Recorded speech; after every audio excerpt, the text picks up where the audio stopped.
The TORCH results go miles beyond what has actually been established previously. It's the only pharmacotherapy now to have shown a survival benefit in patients suffering from COPD. In some cases, COPD patients have a lower life expectancy than patients diagnosed with cancer. It's an underappreciated disease, and it's a terrible disease. COPD by 2020 is going to be the third most common killer of people, and that's something which is going to make this a front of mind cause of concern for physicians and of course patients. I think TORCH was a great success.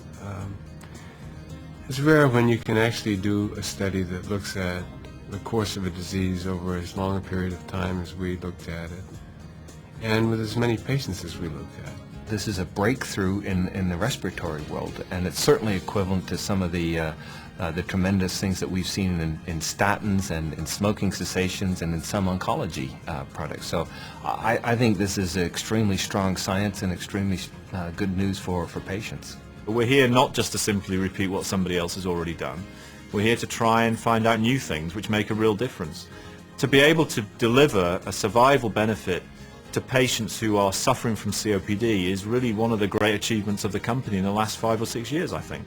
And it's one of the things we should be very proud of. 17% increase in survival was the headline result from the TORCH study, and this is a very significant landmark achievement in this area. In reality, the p-value is almost irrelevant.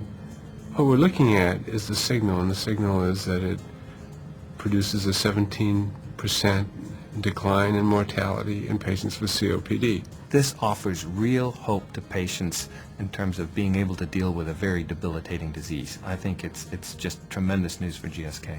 We're the only company with a medicine out there with the backup which is provided by a study like TORCH. Nobody else has that, and this is something which we really need to take full advantage of.